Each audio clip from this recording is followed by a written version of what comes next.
Hello, everyone. This is Storm, Commissioner of the SADL, back with what is basically going to be the a conclusion slash wrap up of the SADL Season One regular season. Just kind of a look at the close of things. The regular season's over, playoffs are starting. Obviously, we'll be covering playoffs, but the end of the regular season. So just take a brief look at that. Okay, that was a bit weird. I didn't reload that; it just reloaded on its own. That's very weird. Page refreshed on its own. But anyways, just take a peep at like the end of the year, end of the standings, the look at the bracket for playoffs, as well as talk about end of the season voting.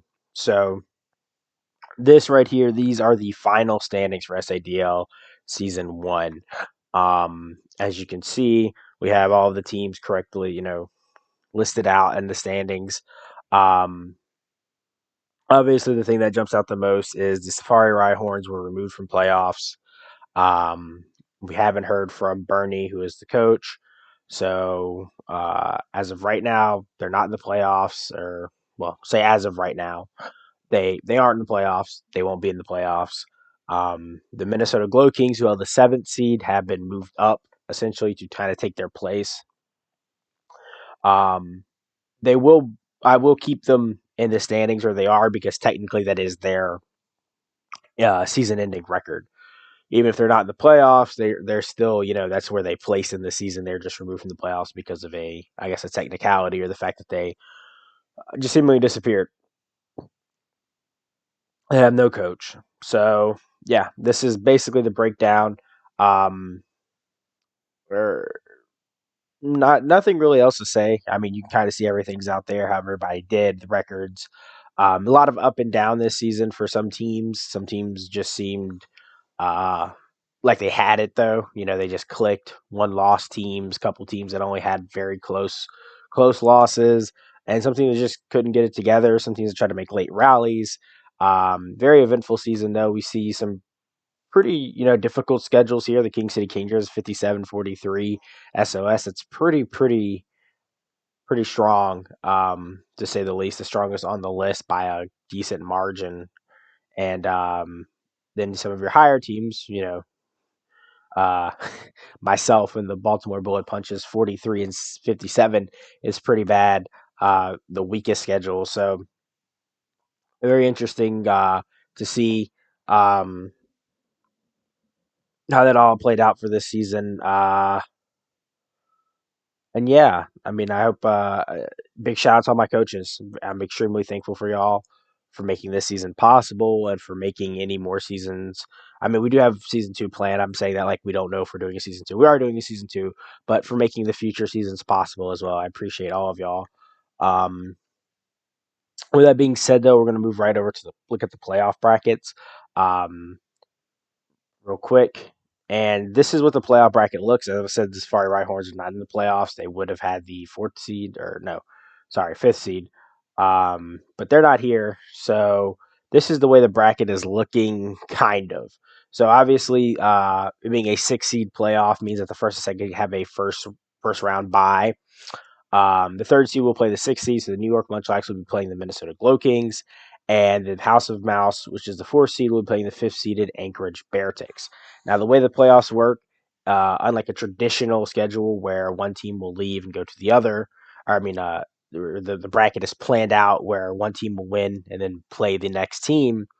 Uh, in the SADL, the first seed has the choice of their opponent. So the first seed, which is me, would be able to choose who I want to play in the round two.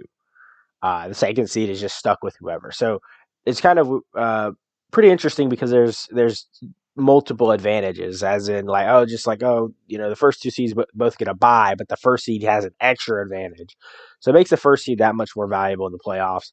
Um, so this bracket isn't exactly entirely accurate. The first round matchups are accurate. These are the first round matchups, but it's uh, I won't just be playing the winner of this match, and the Dewey Duas won't just be playing the winner of this match. I will be playing whoever I choose from the winners of the first round. So that's how the playoffs are going to be working. Um, and I will probably, I guess, at the end of after the first round, I'll probably post like an updated bracket with the matches, or make a video with the updated bracket, obviously, just to let everybody know like what matches are coming up. It'll probably be in my review slash reaction to the first round matches. Will probably be at the very end. So yeah, that's what the playoffs look like. And then real quick, I'm going to we're going to look at the kill leaders. These are the final kill leaders for SADL season 1. Unfortunately, we had not a lot of forfeits. We had a decent amount of forfeits, and that one of the biggest things that they have an effect on is kill leaders because no Pokemon essentially gets a kill as a result of that. So it's kind of a bit of a bummer there. But so yeah, these are the SADL season 1 kill leaders for each team, and these are the league leaders. So we had a pretty big shift. Chin Pao, who was the leader in kills for last week, or not season 9, week 9, didn't get any kills, and Excadrill managed to get 4 to put itself in to tie itself for first place.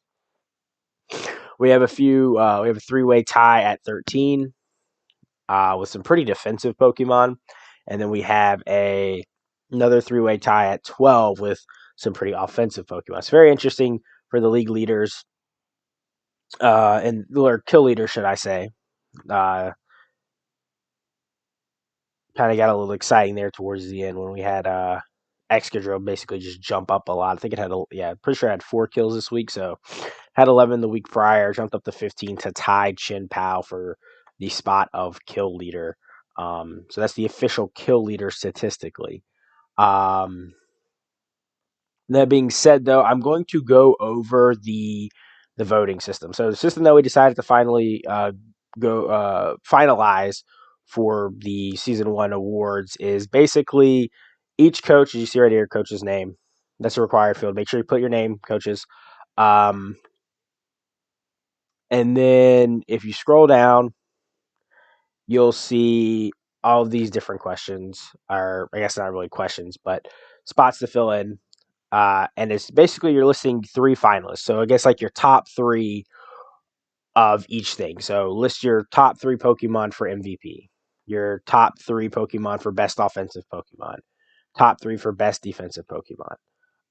Basically, so MVP is just like, it doesn't have to be the kill leader, right? Obviously, like the kill leaders are very valuable, but you're gonna pick the Pokemon you think was most valuable in the whole league, that had the most value and impact on their team. Very simple, pretty straightforward. Best offensive Pokemon, once again, it's more than just kills. Obviously, like high kills are means you're good at very good offensive Pokemon, but sometimes kills are cleanup kills, or just you're not doing a lot of damage. Some Pokemon get kills just because of like things like entry hazards or status conditions. So basically, you just want to pick the Pokemon that is the best offensive Pokemon for this category. Just the Pokemon you felt like just had the most offensive pressure, that had the most offensive impact. Best defensive Pokemon, similar thing.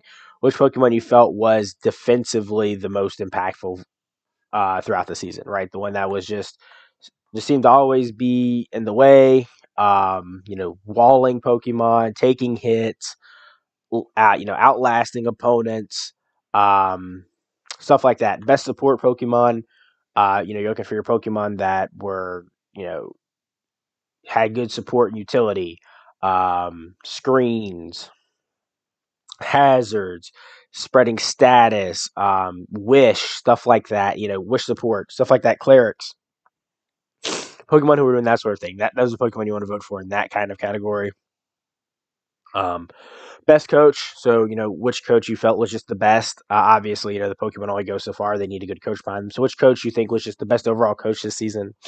Um, you know, just made the right plays, had good prep, all that kind of stuff. Just who do you think was the best coach this season? Best game, pretty simple. I will say when you fill out something for best game, make sure you put the week and the opponent, and or the matchup. So that way, I just double check and it makes it easier when I go over these to figure out. So, which 3 games do you think were just the best? the most exciting, the most impactful, the craziest, whatever you want to go. Which games you think were just the best games played this season? Best Terra Captain, also kind of self-explanatory. Which Terra Captain you think was the best? Um, which most impactful, or just were utilized the best, had the most impact on their team. Then we have best low tier Pokemon non-Terra. So specifically for a low tier Pokemon, that's Pokemon that were in tiers 5, 6, and 7, but did not Terra. So no non-Terra captains that were the best low tier Pokemon. Um, and then we have our last two is most creative set. Similar to uh, when I for best game, when you put a finalist for this, make sure you put the Pokemon and the week it was used. You can even put like a word for like, or like a brief description of what the set was, but make sure it's the Pokemon and um the week. To look for these, most of the PokePaste that actually have like the full set list are in the replay channel in the Discord. If not, just make sure that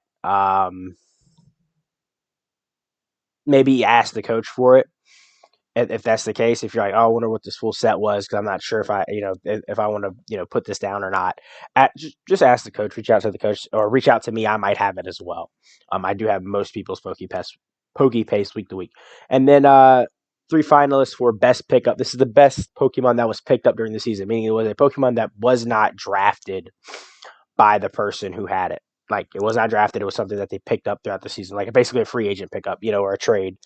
So that's this award, which when you think just somebody picked it up and just immediately changed their season and had the biggest impact from that pickup.